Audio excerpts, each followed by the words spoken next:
시스템 분석 및 설계 코스 오버뷰 하고 있죠. 자, 우리가 앞에서 이제 오퍼레이셔널 피저빌리티와 그 다음에 테크니컬 피저빌리티에 대해서 학습을 먼저 했습니다. 자, 지금부터는 이코노미컬 피저빌리티에 대한 공부를 이제 진행을 할 겁니다. 자, 우리가 이제 경제적 타당성이라고 할 수 있는데요. 이것은 이제 IT 직원뿐만 아니라 사용자를 포함한 모든 사람에 대한 비용이 적절한가, 그리고 하드웨어 및 장비를 구입하는 비용이라든지 유지하는 비용이 적절한가, 감당할 수 있는가 하는 거죠. 또 어떤 소프트웨어를 개발할 때 내부 인력을 통해서 자체적으로 개발할 것인가, 아니면 공급업체를 통해 구매할 것인가, 이런 소프트웨어 구매 비용을 경제적 타당성 측면에서 검토를 해야 됩니다. 그리고 우리가 이제 P2P 지원을 포함해서 공식 및 비공식적으로 우리가 교육 훈련비를 지원할 수 있는가 하는 부분도 검토를 해야 되고요. 우리가 이제 회사에서 또는 기업에서 여러 가지 소프트웨어, 어플리케이션 소프트웨어나 아니면 어떤 장비를 렌탈해서 쓰거나 했을 때는 이런 라이센스비나 수수료들이 발생을 합니다. 이런 비용도 우리가 경제적 타당성 측면에서 검토를 해야 되는 부분이고요. 이제 컨설팅 비용, 시설비, 그리고 시스템을 개발하지 않거나 프로젝트를 연기할 때 이 지체 비용이 발생할 수 있어요. 이런 것도 예상해서 어느 정도 비용을 감안해서 평가를 해야 되는 거죠.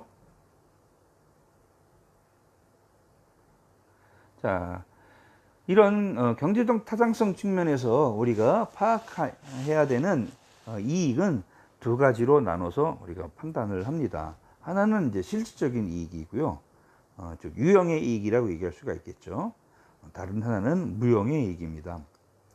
유형의 이익, 실질적인 이득으로는 이제 초과 근무를 줄이는 그런 새로운 스케줄링 시스템을 도입했다 하면 이것은 경제적인 이익, 실질적으로 돈을, 금전을 세이브 시키죠. 그리고 서비스를 향상시키고 사무 직원의 필요성을 줄여주는, 즉 3명 쓰던 걸 2명으로 줄여도 써도 되는 그런 온라인 배송 추적 시스템을 우리가 도입했다 하면 이것은 기업에게 실질적인 이득을 제공을 하는 겁니다. 그리고 이제 오버부킹 되어 있는 이런 재고 같은 것을 줄이고, 그 다음에 생산 지연을 제거하는 그런 정교한 재고 관리 시스템을 구축했다 하면 창고에 어떤 물건들을 비축했다가 트럭으로 배송해서 이렇게 뿌리면서 하는 그런 것들을 관리를 할 수가 있기 때문에 실질적인 이득이 됩니다. 창고를 2개, 3개 유지하고 관리하려고 하면 돈이 많이 들겠죠, 아무래도. 그죠? 자, 무형의 이득으로는요, 직원이 어떤 직무를 수행하면서 만족도가 높여졌어요. 그런 사용자 친화적인 시스템으로 개발을 한다거나, 그 다음에 어떤 마케팅 결정을 위해서 좀 더 나은 그런 정보를 제공해주는 그런 판매 추적 시스템을 우리가 구축을 하려고 합니다. 그러면 이것은 무형의 이득을 얻어줄 수 있고요. 회사의 이미지를 향상시키는 새로운 웹사이트, 아주 소비자들에게 유익한 정보를 많이 줌으로써 물건을 파는 건 아니지만, 제품을 파는 건 아니지만 그런 웹사이트를 운영하면 무형의 이득을 취할 수가 있겠죠.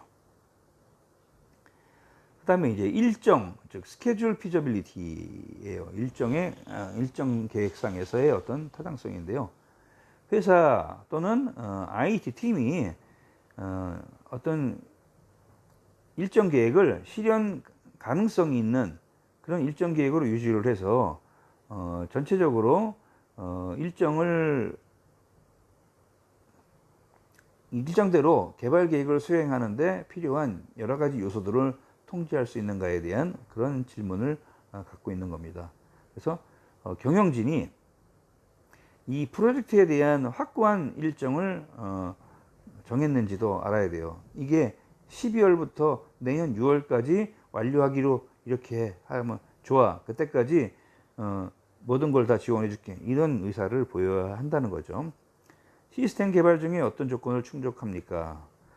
뭐 갑자기 일정이 다급해졌어요.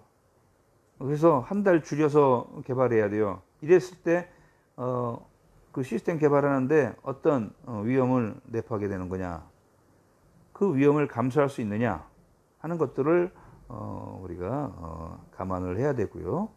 프로젝트를 조정하고 제어하기 위해서 프로젝트 관리 기술을 사용할 수 있는지도 우리가 확인을 해야 됩니다. 자, 이렇게 다 한 다음에 이제 이 네 가지를 포함해서 평가의 타당성이라는 측면에서 종합적으로 상황을 판단을 해야 되는데요. 우리가 이제 실행이 불가능한 그런 시스템 요청은 아예 처음부터 구분해서 제거해야 되겠죠. 그리고 그 요청된 그 시스템 개발 요청이 가능하더라도, 개발이 가능하더라도 실제로는 필요하지 않은 것일 수 있어요.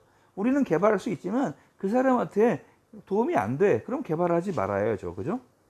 그리고 현재 가능하지 않은 요청이 있지만 지금은 우리가 기술력이 딸려. 아니면 지금 우리가 거기에 투입할 수 있는 그런 그 맨파워가 부족해. 그러면 고객사에게, 그걸 요청한 요청사에게 3개월 기다려 주실 수 있나요? 있다고 하면 그때 하면 돼요. 그죠? 그래서 새로운 하드웨어나 소프트웨어 또는 전문 지식이 우리가 보강이 됐어. 그럼 그때 다시 제안할 수가 있어요. 우리가 제안하는 겁니다. 이렇게 하는 거죠. 자, 그리고 어떤 시스템을 개발할 때는 우리가 우선순위를 설정을 해줘야 해요. 그래서 이런 우선순위를 설정하는 데 영향을 미치는 요인들이 있겠죠. 자, 제한된 시스템으로 비용이 절감될 수 있는가? 항상 비용이 제일 우선순위가 높군요. 그죠? 그러면 어디서, 언제, 어떻게, 얼마나 비용을 줄일 수 있는가 하는 것을 우리가 파악을 해야 되겠죠. 그리고 이를 통해 시스템이 회사의 수익을 증가시켜 줄 수 있는가?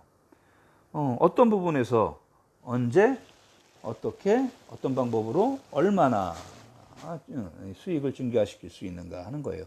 비용을 줄이고 이익은 키우는 게 서로 연관성이 있겠죠. 시스템 프로젝트가 더 많은 정보를 제공하거나 더 나은 결과를 생성할 수 있는가 하는 것도 이 우선순위에 영향을 줍니다. 그래서 어떤 방법으로, 그리고 그 결과는 측정할 수 있는 그런 결과냐 하는 거예요. 고객 만족도, 이런 것들을 평가하면 되겠죠. 시스템이 고객에게 더 나은 서비스를 제공할 수 있느냐, 그 다음에 시스템이 조직에 더 나은 서비스를 제공하느냐, 그리고 프로젝트를 합리적인 기간 안에 실행할 수 있는가, 그리고 그 결과가 얼마나 오랫동안 지속되는가, 여기에 들어가는 비용이나 인적, 기술적인 자원들이 사용할 수 있느냐, 이런 것들이 다 우리가 우선순위에 반영될 수 있는 요소들입니다. 그래서 이런 우선순위를 설정할 때 이제 어떤 재량 프로젝트와 그 다음에 비임의, 즉 강제 프로젝트로 이렇게 구분할 수 있는데요. 재량 프로젝트는 이제 임의 프로젝트죠. 그래서 경영진이 어떤 개발이나 구현을 선택할 수 있는 그런 프로젝트입니다. 선택적인 프로젝트죠. 그래서 사용자를 위한 새로운 보고서를 작성을 합니다. 그 다음에 강제 프로젝트 같은 경우에는 경영진이 반드시 구현해야 하는 그런 프로젝트예요. 그래서 이때는 국가나 아니면 특정 기관에서 요구하는 보고서를 추가적으로 작성을 해야 됩니다. 그래서 이런 프로젝트는 대부분 예측 가능한 그런 프로젝트가 되겠습니다. 자, 그 다음에 이제 예비조사죠. Preliminary Investigation, 예비조사입니다. 그래서 어떤 관리자와 사용자가 상호 작용할 수 있는가라는 것도 상호 작용하면서 이 이제 기본 예비조사를 하는데요. 주요한 관리자, 사용자, IT 직원이 서로 만나서 프로젝트를 설명하고, 그 다음에 어떤 책임을 가지고 해야 되는지를 설명하고, 그다음에 이런 관계자들 사이의 질문에 대해서 답변을 하고 또 특정한 어떤 컨설턴트에게는 조언을 구하기도 합니다. 그래서 문제가 아니라 어떤 개선이나 향상에 집중을 해서 이 예비조사를 하는 거예요. 예비조사는 그래서 사실 찾기라고 하는 팩트 파인딩이라고 하는 이런 과정을 통해서 얻어지게 되는데요. 어떤 첫 번째는 이제 문제 그리고 기회라는 측면을 우리가 파악을 하고 이를 통해서 얻게 되는 이익이 얼마인지를 살피고 그리고 이런 프로젝트의 범위와 그 다음에 어떤 제약 요소들 이런 것들도 이 팩트 파인딩 과정에서 도출해야 되겠죠. 그리고 구체적으로 투입되는 비용에 대한 것도 여기서 규명이 됩니다. 이렇게 함으로써 이것을 이제 관리자에게 이 레포트로 보고를 하게 됩니다. 이 예비조사 절차는 전부 6단계로 구성이 되는데요. 첫 번째 단계에서는